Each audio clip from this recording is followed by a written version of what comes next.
안녕하십니까 국민 여러분, 그리고 언론인 여러분. 패스트트랙 2대 학법 철회, 민정권 국정농단 3대 게이트 규탄, 최고위원회 진행을 맡은 당 대변인 이창소입니다.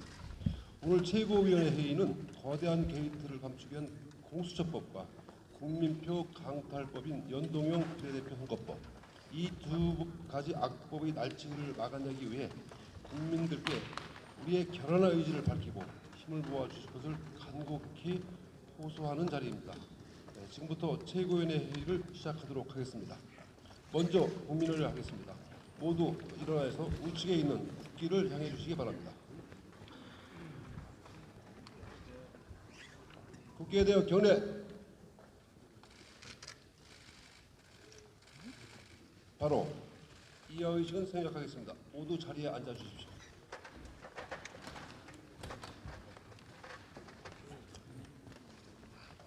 예, 먼저 황교안 당 대표의 말씀이 있겠습니다.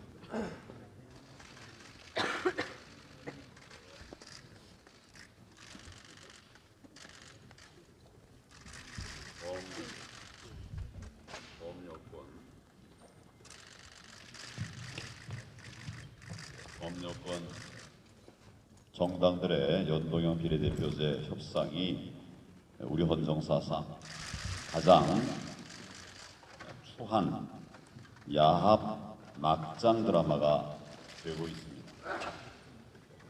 온갖 명분도 다 내팽개치고 이제 한 석이라도 더 건지겠다고 하는 탐욕밖에 남은 게 없습니다.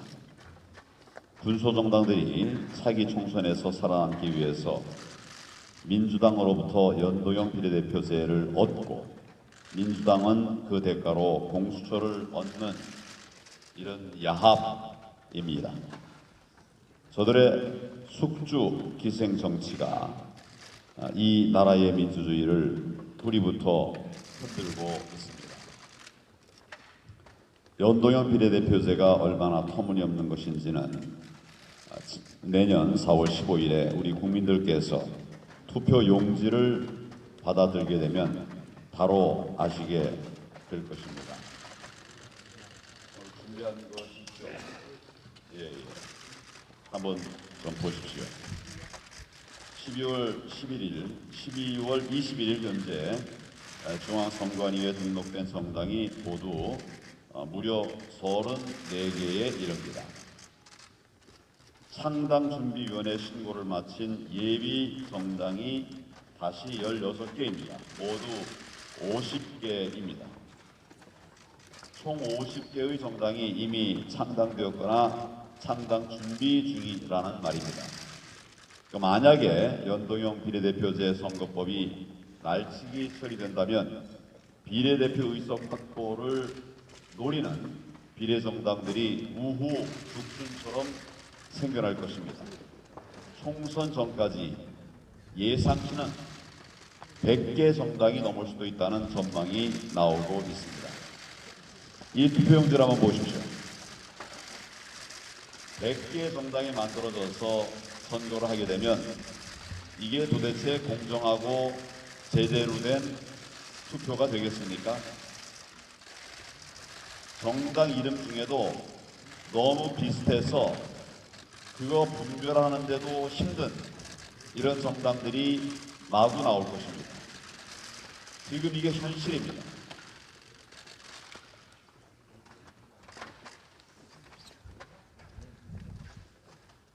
이 투표용지 가장 짧은 것은 21개 정당이 나왔던 20대 총선 때의 투표용지고 길이는 33cm였습니다. 보여드린 대로 100개 정당을 가정할 경우에 길이는 무려 1.3m. 아까 말씀드린 그런 도대체 국민들이 분별을 하기 힘든 이런 투표용지가 되고 맙니다. 이게 내년 선거 날에 우리 국민들이 받게 될 투표용지가 될 수 있다는 것입니다. 국민들께서 이 터무니없는 투표용지를 받아들고 혼란스러워하실 것을 생각하면 벌써부터 국민들께 죄송한 마음을 금할 수가 없습니다. 야합과 협잡으로 얼룩진 이 1+4 선거법 협상은 이미 우리 헌정사상 최악의 야합이었습니다. 이제는 민주당이 할 수 없습니다. 문재인 대통령께서 나서야 할 때라고 생각합니다. 전 세계적인 웃음거리가 될 선거법 개혁을 즉시 중지시켜 주실 것을 강력하게 촉구합니다. 정부의 12.16 부동산 대책이 발표된 이래 국민들의 충격과 분노가 계속되고 있습니다. 지난 2년 반 동안 이 정권은 이미 17차례 규제 일변도의 대책을 쏟아냈습니다. 하지만 서울과 수도권의 주택가격은 오히려 40% 급증했습니다. 그런데도 이 정권은 더 강력한 규제와 세금 폭탄으로 무장한 사회주의적 대책을 다시 들고 나온 것입니다. 헌법 정신을 침해하는 시장 붕괴 정책입니다. 이로 인해서 상환 능력이 있어도 당장 현금이 부족한 무주택자가 서울과 수도권에 집을 사는 것은 사실상 불가능해졌습니다. 충분한 현금을 갖지 못한 국민들은 내 집 마련은커녕 전세나 월세나 공공임대주택만 바라봐야 하는 그런 처지가 되었습니다. 이것이 주택계급 고착화의 시대가 아니면 도대체 뭐겠습니까? 저희 자유한국당이 문재인 정권의 부동산 정책의 불공정, 부정의, 불평등의 시대를 끝낼 수 있는 방안을 마련하고 있습니다. 반드시 국민들께서 편안한 주거 환경에서 지내실 수 있도록 대안을 마련하고 있습니다. 부동산 정책 실패로 문재인 정권은 경제 실정의 종합판을 만들었습니다. 그동안 문재인 정권은 수출, 고용, 투자, 분배, 재정의 건전성 등등 경제의 모든 주요 분야에서 총체적 실패를 거듭했습니다. 그래서 대한민국의 경제가 2008년 세계금융위기 수준으로 되돌아가고 있습니다. 심지어는 어떤 경제지표들은 1997년 외환위기 수준으로 뒷걸음질치고 있습니다. 이것은 문재인 정권이 급격한 최저임금 인상, 스튜어트십 코드, 또 근로시간의 과도한 단축, 이런 반시장, 반기업, 그리고 친귀족노조 정책을 강행하고 있기 때문입니다. 외신에서는 이런 경제 정책을 사회주의적 경제 실험이라고 부르고 있습니다. 문재인 정권의 사회주의적 경제 실험은 부동산 대책에서도 그대로 진행되고 있는 것입니다. 헌법에서 규정하고 있는 대한민국의 자유시장 경제, 이 자유시장 경제는 시민들의 선택과 자유를 존중해야 움직일 수 있는 경제 체제입니다. 그리고 그렇게만 된다면 얼마든지 부의 창출을 통해서 경제 성장을 이룰 수 있는 우리 인류가 발견한 가장 훌륭한 바람직한 경제 성장 정책입니다. 이것이 저희 자유한국당의 경제론인 민주론에 그대로 다 담겨져 있습니다. 문재인 대통령이 계속해서 사회주의 경제 실험을 거듭한다면 대한민국의 자유시장 경제는 이제 질식하고 말 것입니다. 경제 위기는 더 심화될 수밖에 없을 것입니다. 정부가 어떤 꼼수를 부리더라도 바르지 못한 경제 성장 정책은 우리 경제를 결국 폭망으로 끌고 갈 수밖에 없다는 점을 말씀을 드립니다.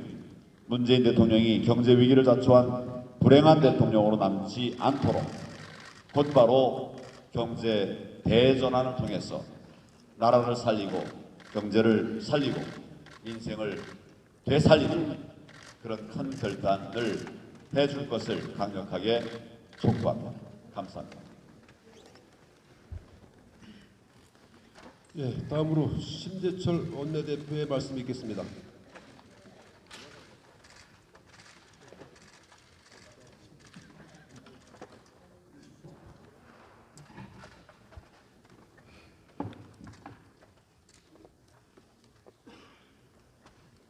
울산시장 선거 공작의 몸통이 문재인 대통령일 것이다라는 의심이 점점 커지고 있습니다. 최근 송병기 울산부시장의 업무 일지에서 VIP가 임동호, 임동욱은 용서하지 못할 자들이라고 적힌 메모가 발견된 것으로 알려졌습니다. 그동안에 업무 일지에서 나왔던 것들이 그런 내용들을 전부 다 입증해 주고 있습니다. 먼저 17년 10월 13일에는 VIP 문재인 대통령이 또 출마해라고 얘기하는 게 부담일 것 같다. 그래서 임종석 실장이 요청한 것이다 라는 얘기입니다. 이미 송철호는 8번을 떨어진 바가 있습니다. 그리고 11월 초에는 임동호를 제거해서 송철호 체제로 정리한다 라는 것이 중앙당과 BH가 이렇게 하겠다라는 게 메모가 되어 있습니다.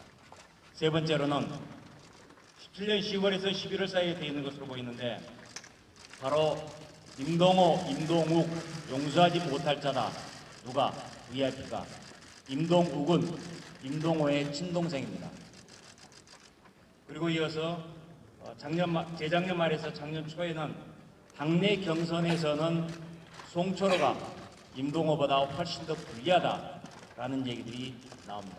바로 이러한 메모들, 업무일지 메모로 봐서는 문재인 대통령이 바로 그 몸통이다라고 의심할 수밖에 없게 됩니다. 자, 중간에 이제 임동호, 임동욱 아까 얘기가 나왔지만요. 2016년 총선 때는 동생 임동욱이 출마했습니다. 그러자 송철호가 민주당을 탈당을 해서 무소속으로 나옵니다. 그 무소속으로 나와서 선거운동을 하고 바로 문재인 대통령이 송철호 당선은 나의 꿈이다라고 얘기한 바로 이 사진이 그 사진입니다. 당시 민주당 소속이었던 문재인 대통령이 어떻게 무소속을 자당 후보가 있는데도 그걸 제끼고 타당을 지원합니다. 그건 말이 되지 않습니다. 그러니까 당시에 임동욱을 사퇴시키거나 후보 단일화시키거나 하려고 했지만은 그게 실패했었죠. 그러다가 2018년에 지방선거 때는 임동호를 이제 시장으로 당선시키기 위해 송철호를 시장으로 당선시키기 위해서 임동호를 주저앉혀라, 고배 총영사 주겠다, 그다음에 공사 사장자를 주겠다라고 이런 얘기들이 바로 2018년 상황입니다. 거기다가 검찰 동원해서 표적 수사했던 것, 이런 것들 여러분들이 너무나 잘 아실 겁니다. 3.15 부정선거보다 더한 몹쓸 짓들의 전모 낱낱이 밝혀져야 됩니다. 그래서 저희들은 지금 3.15 부정선거를 연상하면서 이번 4.15 선거가 그 재판이 되는 것은 아니냐라고 대단히 우려하고 있는 것입니다. 깃털이 아닌 몸통을 밝혀내야 됩니다. 오늘 오전에 문희상 국회의장과 3당 원내대표들을 일단 만나겠습니다. 민주당이 국회법상 어떤 정당성도 갖지 못하는 좌파 유성정당 정파하고 짬짬이로 예산안을 날치기 처리했습니다.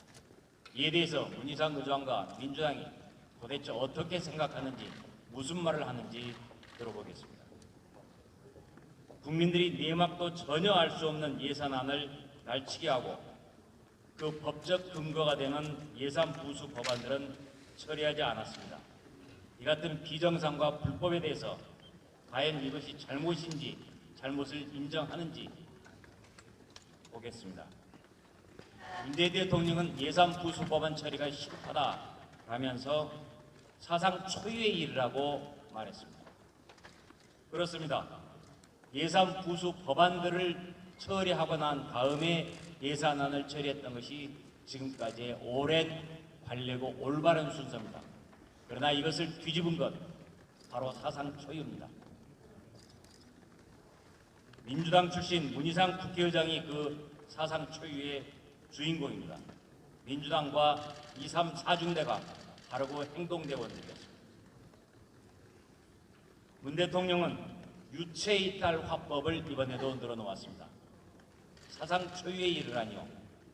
마치 자기는 아무 상관없는 듯이 도대체 되지 않는 말입니다. 민주당과 문 의장은 국민한테 정중히 사과해야 합니다. 국민 세금을 도둑질한 데 대해서 용서를 구해야 합니다. 민주당과 문 의장이 진정 국회를 정상화하고 제1야당과 협치를 하고 싶다면 사과와 재발 방지 약속을 해야 합니다. 그렇다면 우리는 우리가 관심 있는 민생 법안 목록들을 내놓고 오늘이라도 당장 처리하자고 할 겁니다. 우리들 게이트 조금 말씀드리겠습니다. 산업은행이 우리들 병원에 대해서 대출을 해주면서 SPC를 만듭니다. 유한회사 특수목적법이죠. 그 SPC한테 1,400억 원을 대출을 해줍니다. 그리고 이 우리들 병원 이상원은 이 대출금으로 자기 채무를 갚습니다.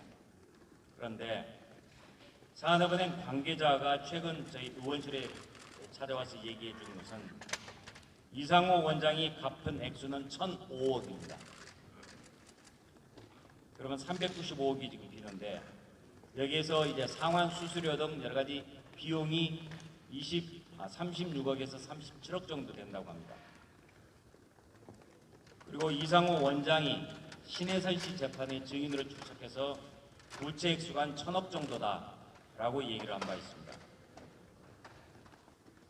그러니까 부채 대출 변제 1,005억에다가 수수료 36, 7억 합치면은 1,042억입니다. 그런데 1,042억을 대환 대출 받으면서 곧바로 갚는 거죠. 대환 대출 범위를 훨씬 벗어난 1,400억을 대출을 해줬습니다. 왜 그렇게 많이 대출해 줬는지 어마어마하게 많은 액수를 대출해 준 이유가 밝혀져야 됩니다. 또한 이 SPC에다가 1,400억을 대출해 줬는데 이상호는 나중에 이 SPC에서 290억 원을 추가로 대출해 갑니다. 받아갑니다. 자기가 대출받은 돈을 SPC로 대출받은 돈을 SPC한테서 또 대출을 받아갑니다. 이런 이상한 행태를 벌이고 있습니다. 이 290억 원 어디로 갔는지 밝혀져야 됩니다. 결국 그리고 또 당시 대출 자문을 받았던 김앤장한테 적게는 60억에서 많게는 100억이 지급됐다라고 우리들 병원 김수경 씨, 이상호의 전처입니다. 김수경 씨가 경찰서에서 진술한 바 있습니다. 그런데 산업은행은 김앤장한테 9천만 원만 줬다라고 얘기하고 있습니다. 자, 이 액수의 차이 그리고 이런저런 찻대고 폿대고 해서 결국 남은 68억 원 어디로 갔는지 1,400억에서 변제금 1,005억 그다음에 36억, 37억, 29억 이런 것들 290억 이런 것들 빼면은 68억이 남는데 68억은 어디로 갔는지 밝혀져야 됩니다. 그래서 대출 과정, 대출금의 용처 이런 것들이 분명하게 검찰이 조속하게 수사가 이루어져야 됩니다. 이미 SPC는 청산됐습니다. 특수목적법이 완료됐습니다. 그렇다면 산업은행과 우리들 병원에 대한 압수수색밖에 남은 게 없습니다. 이런 의혹이 계속되는데도 검찰이 눈치 보는 것 아마 이 정권의 실세라는 이미 양정철, 정재호가 언급이 됐었죠. 이 정권의 실세라는 사람들이 다수 개입되어 있기 때문에 눈치를 보는 것 아니냐라고 의심을 할 수밖에 없습니다. 검찰의 신속한 사실규명을 촉구합니다. 감사합니다.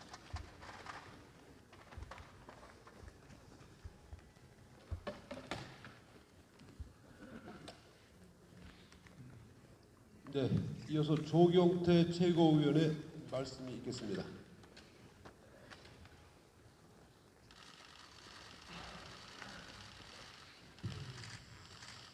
국민 여러분 얼마나 마음고생이 많으십니까? 이 거짓말장애 정권 역대급입니다. 이 무능한 정권 역대급입니다. 이 문재인 정권에 하루하루 살아가시는 우리 국민 여러분 얼마나 수고가 많으십니까? 문재인 대통령에게 묻습니다.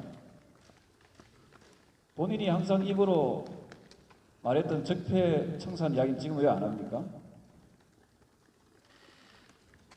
우리들 병은 1,400억, 1,400만 원도 아닙니다. 1,400억 불법 대출로 왜 철저하게 조사하라고 이야기 안 합니까?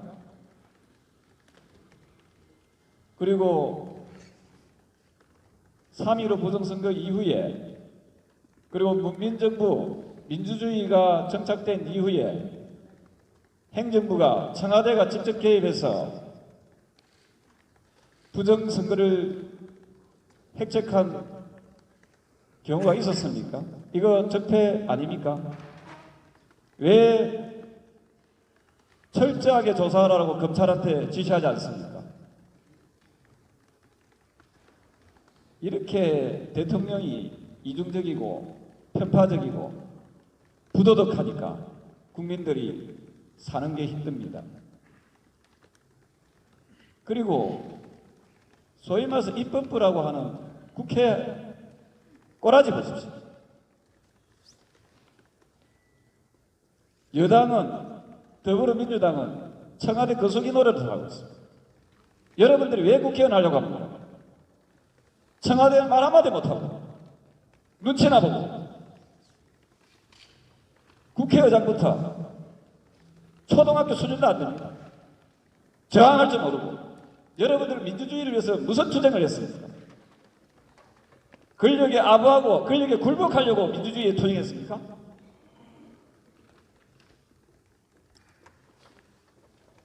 개혁에 대해서 이야기하겠습니다. 더불어민주당과 또 그 조그마한 정당들 잘 들으세요. 개혁이 뭔지. 여러분 개혁이 무슨 뜻인지 압니까? 더불어민주당 지지자 여러분들 개혁이 무슨 뜻이에요?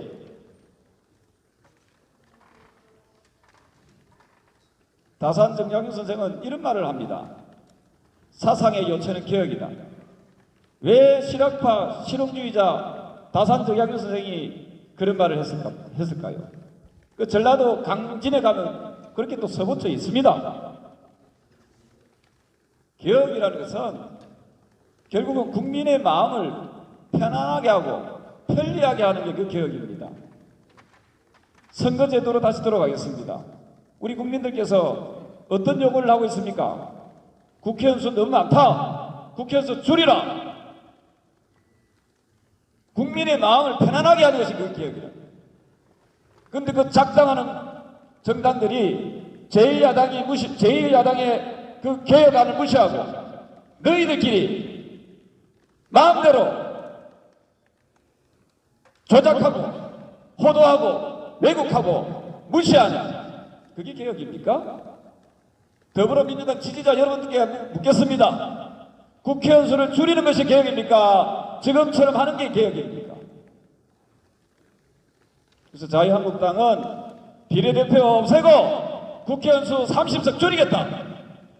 이것이 진정한 개혁입니다. 또 한 가지 이야기하겠습니다. 사법개혁, 검찰개혁 이야기하는데 더불어민주당 지지자 여러분 묻겠습니다. 검찰개혁이 뭡니까? 여러분들이 이야기하는 검찰개혁이 뭡니까? 제가 이야기해 드릴까요? 더불어민주당 국회의원 여러분, 왜 여러분들은 검찰개혁을 이야기했습니까? 진정한 검찰개혁은 살아있는 권력으로부터 주구가 되지 않는 즉 자유로운 것을 그것이 검찰개혁입니다. 지금 윤석열 검찰총장 지금 대한민국 검찰 잘하고 있지 않습니까? 살아있는 권력에 대해서 수사하고 있지 않습니까? 이것을 틀어막으려고 공수처를 만드는 것은 그야말로 시대의 역사에 반하는 반역행위입니다. 따라서 우리 자유한국당은 그래서 공수처 설치를 반대하고 있는 것입니다. 이 두 개의 악법을 국민 여러분과 함께 반드시 막아내고, 그리고 저 무도한 더불어민주당과 거짓말쟁이 무능한 문재인 정권을 국민 여러분께서 반드시 심판해 주실 것을 강력하게 호소드립니다. 이상입니다. 예, 이어서 정미경 최고위원의 말씀 있겠습니다.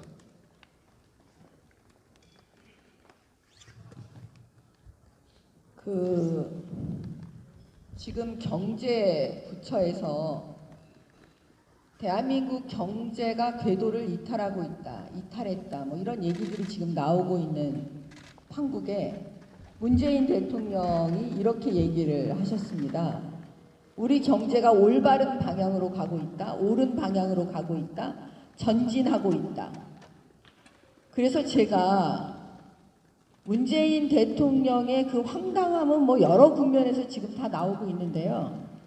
그러면 여기서 올바른 방향, 대통령이 얘기하는 올바른 방향은 대한민국 경제의 침몰이냐 라고 묻지 않을 수가 없는 거죠. 그럼 문재인 대통령이 생각하는 올바른 방향은 망한 나라 베네수엘라로 가는 것이냐 라고 또 묻지 않을 수가 없는 겁니다. 여러분은 이런 문재인 대통령을 이해하실 수 있겠습니까? 그 다음에 집값 문제는 여러분 보통 엄마들도 다 하는 얘기예요. 그냥 아이를 키우는 엄마는 그냥 알아요. 그냥 알아. 대한민국에서 살고 있는 아이들을 키우는 엄마는 집값에 대해서 다 알아요. 어떻게 아냐? 지금 강남 집값이 다 미쳤다 그러고 집값을 잡는다고 그러고 이러는데 강남 집값을 올려놓은 게 문재인 대통령이에요. 이 문재인 정권이에요. 외고 자사고를 없애는 순간, 없앤다고 하는 순간 강남 8학군으로 몰릴 건 뻔하고 대치동 집값이 뛸 거라는 건 뻔하거든요. 그래놓고 집값 다 올리면 거기서 올라가면 뭐 수도권 당연히 올라가고 이렇게 다 올라가는 게 뻔한데 또 강남 집값 잡겠다고 무슨 짓을 하냐면 대출을 규제한대요. 아니 은행 대출을 대통령이 막 말 한마디로 막 다 규제하고 못하게 하고 여기가 중국입니까? 여기가 북한이에요. 이런 이해할 수 없는 이 사람들의 이 행태를 사실은 국민들은 다 알고 있어요. 자기들만 모르고 있죠. 우리나라의 교육 정책은 우리나라의 집값과 불가분의 관계에 있습니다.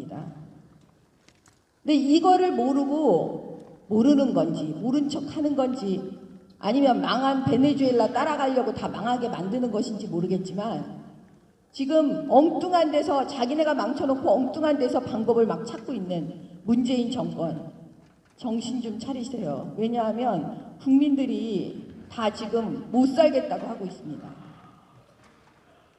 그 다음에 비례한국당에 대해서 꼼수라고 말씀하시는 언론에 대해서 제가 한 말씀 드리겠습니다. 4+1 이거는 꼼수 아니에요? 512조 날치기 한 거 문희상 국회의장 이거는 꼼수 아니에요? 그 다음에 연동형 비례대표제 이거 꼼수 아닙니까?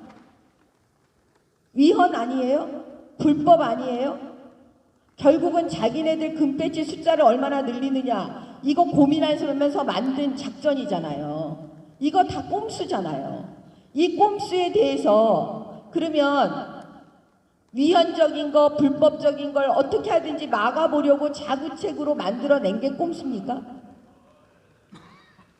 비례한국당에 대해서 왜 그렇게 꼼수라고 얘기하십니까? 그러면 언론인 여러분도 써주셔야죠.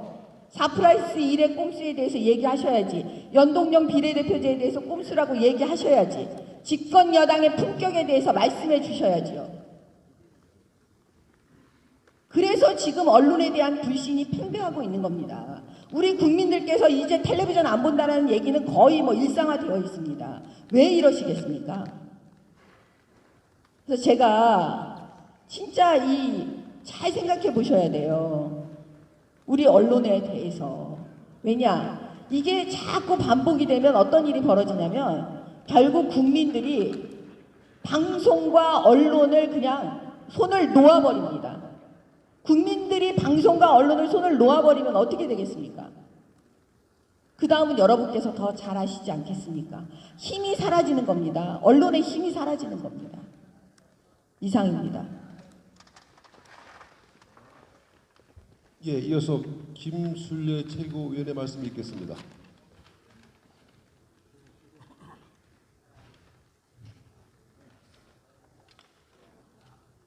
고위 공직자의 전문성은 국민의 삶에 직접적인 영향을 끼치기 때문에 매우 중요한 자리입니다.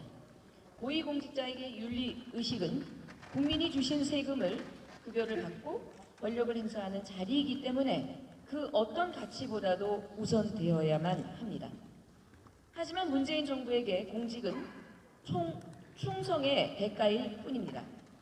문재인 정부 초대 고용노동부 장관으로 지명됐던 바가 있는 조대엽 교수는 당시 음주운전, 사립학교법, 근로기준법, 상속증여세법, 공직자윤리법 등 백화점식 나열시기의 법 위반 의혹이 제기됨에 따라서 낙마한 인물인데도 최근 대통령 직속 정책기획위원장에 임명된 바가 있습니다. 정말 이제 내 편은 끝까지 챙긴다. 그 찐한 의리에 대해서 할 말을 잃어버리게 됩니다. 문체부 차관으로 임명된 최윤희 씨의 경우는 어떻습니까? 과거 국민적 사랑을 한몸으로 받은 스포츠 스타임에는 분명하지만 이분이 은퇴 후 공직과 관계되어 했던 일이라고는 문재인 대통령 지지선언을 한 것밖에는 아무것도 없습니다. 그 대가일까요? 공기업의 낙하산으로 내려갔다가 1년 만에 문체부 차관이라는 자리에 앉게 되었습니다. 국민 여러분, 이것이 그토록 문재인 정권에서 주장했던 입이 닳도록 말하던 공정과 정의인지는 모르겠습니다. 울산시장 공작선거에 대해서는 청와대가 송철호 씨를 당선시키기 위해서 경쟁 후보자들을 사퇴시키려 공직으로 매수했다고 합니다. 하나같이 중요한 공직을 문재인 정부는 충성의 대가로 마구잡이로 나눠주고 있습니다. 이번 차관급 인사는 분명 국회와 국민에 대한 모독입니다. 이는 매관매직이며 신독재의 시작이기도 합니다. 문재인 정부는 성찰하십시오. 국민과 소통 없는 일방통행식의 공직 임명을 강행한다면 이는 곧 국민적 저항에 직면할 것입니다. 자유한국당은 오직 국민과 함께 문재인 정부의 신독재에 맞서 끝까지 싸울 것임을 천명하는 바입니다. 예, 다음은 김광림 최고위원의 말씀 읽겠습니다. 예, 국회의장의 당직 보유 금지, 운영의 중립 유지, 이런 제도는 지금은 당연시되고 있습니다만은 2000년대 들어 초반까지만 해도 생소한 단어였습니다. 2002년 16대 국회 후반기 의장으로 당시 한나라당 소속으로 당선된 박관용 의장께서 인사말을 통해서 국회의장 이후에는 어떠한 공직에도 맞지 않겠다. 영국과 일본처럼 국회의장의 권위와 운영의 중립을 위해서 당적을 포기하겠다. 라고 하신 후 오후에 한나라당 당사를 찾아서 당적을 선언하시고 탈당계를 내셨습니다. 물론 공직, 총리 제안 그런 거는 그 당시 청와대에서 생각도 안 했을 뿐더러 출마도 이후에 내리 육선한 부산 동래구에서 정치를 끝을 내셨습니다. 17대 들고 김원기 국회의장님, 당시에 열린우리당 소속이었는데 이분께서 법으로 국회의장의 당적 보유 금지 법을 추진해서 국회법을 고침으로써 관행화되었고 이후에 임채정 의장님, 김형호 의장님, 박이태 의장님, 강창희 의장님, 정의화 의장까지 이분들이 대통령 꿈은 꾸었을지언정 총리라든지 다른 어떠한 출마라든지 하지 않은 게 국회의장의 관례로 자리 잡아오고 있습니다. 그 후에 정세균 의장님, 문희상 의장님 어떻습니까? 언론인 여러분 잘 아실 겁니다. 문희상 의장님은 당선 후 첫 인사 말에서 이렇게 얘기합니다. 집권 1년 차는 청와대의 계절이요, 2년 차부터는 국회의 계절이 되도록 운영하겠다. 그리고 왜 국회의장이 당적을 보유할 수 없게 했는지 취지를 이해하고 그렇게 하겠다. 역지사지해서 야당의 입장과 소수의 입장을 대변하겠다. 대화와 타협을 통한 협치가 20대 국회의 시대적 소명이다. 첫째도 협치요, 둘째도 협치요, 셋째도 협치라고 했습니다. 묻겠습니다. 혹시 2년차 이후부터 국회의 계절이 아니고 여의도는 청와대 출장소 역할로 전락되지 않았는지 묻지 않을 수 없고, 중립적 운영, 이번 예산 날치기 과정에서 보면은 예산안에 대한 제안 설명도 없고 내역서도 깔지 않고 토론도 없애버리고 법에서 명문으로 규정한 수정안도 없도록 했습니다. 더욱 유사일에 처음인 것은 세법 관련 부수 법안이 31개가 처리되지 않고 지금 있습니다. 16개 법안은 세법도 세입도 확정되지 않으면서 쓸 곳만 정해놓고 있고, 15개 법은 세출에 지출에 근거도 지금 마련되지 않는 겁니다. 예를 들어서 소부장, 소재, 부품, 장비, 이 사업을 위해서는 특별회계를 만들어서 2조 2천억을 답도록 되는데 특별회계는 법은 통과도 안 되었습니다. 그릇도 없는데 밥부터 풀어온 겁니다. 장애인연금법, 기초연금법, 사회경제원 도입 마찬가지입니다. 그냥 부린 겁니다. 1대4 소수 여당성 야당 합치해서 연습하고 다음에 연동형 선거법, 공소처법 밀어붙이는 그런 의장의 모습이 보이고 있습니다. 국회의장님, 남은 임기 동안이라도 바로 세우셔서 당적 보유 금지한 취지, 국회 운영의 중립을 요구하는 국민의 열망 엄중히 지켜주시기 바라고, 혹여 가족의 이익을 챙기는 그런 국회의장으로 남지 않도록 엄중히 국민의 이름으로 부탁드립니다. 이상입니다. 예, 이어서 신보라 최고위원의 말씀 있겠습니다. 요즘 알바에게 필요한 건 말이야. 열정, 프로 정신 다 필요 없고 요즘엔 알바자리가 제일 필요하다고요. 최근 등장한 광고 멘트인데요. 청년들이 알바를 하고 싶어도 요즘엔 알바자리 구하기가 하늘의 별 따기인 현실을 그대로 반영한 광고가 아닐까 싶습니다. 그런데 문재인 대통령만은 여론과 시류에 이렇게 민감한 광고 업계도 다 아는 알바난 구직난을 잘 인지하지 못하시나 봅니다. 1년 만에 주재한 확대 경제장관 회의에서 고용이 양과 질 모두 뚜렷한 회복세를 보이고 있다는 현실과 동떨어진 발언을 쏟아냈습니다. 모 취업 포털의 조사 결과에 따르면 청년층을 비롯해 구직자들은 올해를 대표하는 사자성어로 전전반측을 1위로 꼽았다고 합니다. 걱정이 많아 잠을 이루지 못했다라는 뜻인데요. 문재인 정권의 소득주도 성장, 미진한 규제 완화, 급격한 최저임금 인상 등으로 민간 시장은 완전히 위축돼 정규직은커녕 모든 일자리 자체를 줄이는 실정이고 아예 폐업 선언을 하는 곳도 속출하고 있습니다.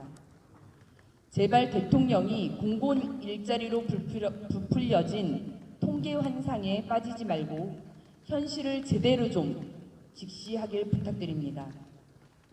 대통령이 일자리 선물은 못해줄 망정 국민들이 일자리 천국에서 살고 있다며 거짓 희망을 부풀리는 가짜 산타는 되지 마시길 바랍니다. 예, 마지막으로 김재원 정책위 의장의 말씀이 있겠습니다. 6.13 부정선거에 대해서 말씀드리겠습니다. 민주당에서는 6.13 부정선거 사건 수사와 관련해서 진실의 실체가 하나씩 밝혀지자 검찰 수사의 축소를 의도하면서 특검을 주장한 바 있습니다. 서른민주당 검찰 공정수사촉구 특별위원장은 검찰이 청와대 하명 수사 프레임을 짜서 엉뚱하게 변질되고 있다면서 가짜 뉴스를 양산하더니 특검을 추진하겠다고 한 바 있습니다. 그런데 민주당 검찰 공정수사촉구 특위에서 최고위에 특검을 요구했으나 최고위에서는 유보하기로 했다고 합니다. 산중의 호랑이를 안방에 불러들였다가 꿀 한 잔 싹싹 빌어도 잡아먹힐 것 같으니까 겁이 나서 못한 것 같습니다. 우리 당에서는 사실 민주당에서 특검을 요구한다고 하길래 특검법을 준비하고 있었습니다. 야당에서 특검을 추천하고 6.13 부정선거의 전모를 밝히기 위해서 모든 의혹을 총괄적으로 규명하기 위한 특검법이었습니다. 언론에 드러난 의혹, 지금까지 나타난 모든 사실관계를 종합하면 6.13 부정선거의 내용은 대체로 다음과 같습니다. 일단 문재인 대통령의 가장 큰 소원이 송철호 변호사가 울산시장에 당선되는 것이었습니다. 그런데 첫 번째 장애물은 바로 김기현 울산시장이었습니다. 그래서 당시 김기현 울산시장을 낙마시키기 위해서 청와대를 동원해서 허위 정보를 공작파해서 조작에 가담했습니다.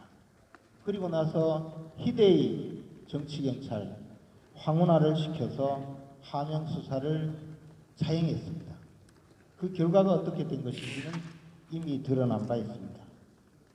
두 번째 장애물은 민주당 당내의 경쟁자인 임동호 시민규명입니다. 그래서 그들을 공직을 준다고 회유해서 매수 작업 끝에 결국에 후보직에서 사퇴하게 만들었습니다. 마지막으로 송철호 변호사가 당선되도록 청와대, 기재부, 안행부, 환경부 등 행정부를 총동원해서 공약을 만들고 또 현장을 방문해서 격려하고 모든 관권 선거를 자행했습니다. 그렇게 해서 부정선거 끝에 당선된 것입니다. 우리 당 신문게이트 진상조사 특별위원회는 지난 금요일 날 송철호 울산시장 부정선거 개입 의혹으로 임종석, 한병도, 조국, 이호철, 송철호, 송병기 등을 고발한 바 있습니다. 그런데 이 6명은 6.13 부정선거 의혹의 빙산의 일각에 불과합니다.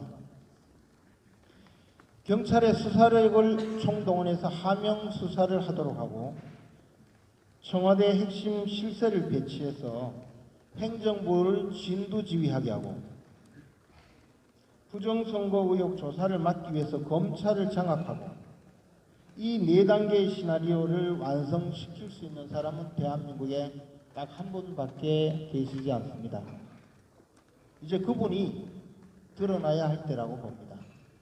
우리 당은 검찰 수사 결과 이 전모가 드러나지 않는다면 민주당이 미뤄놨던 산중의 호랑이를 다시 불러들여서 특검을 하고 또한 국정조사를 반드시 실시할 것을 약속드립니다. 고맙습니다. 예, 감사합니다. 지금부터는 회의를 비공개로 전환하겠습니다. 비공개 회의는 국회 본관 228호에서 진행하겠습니다.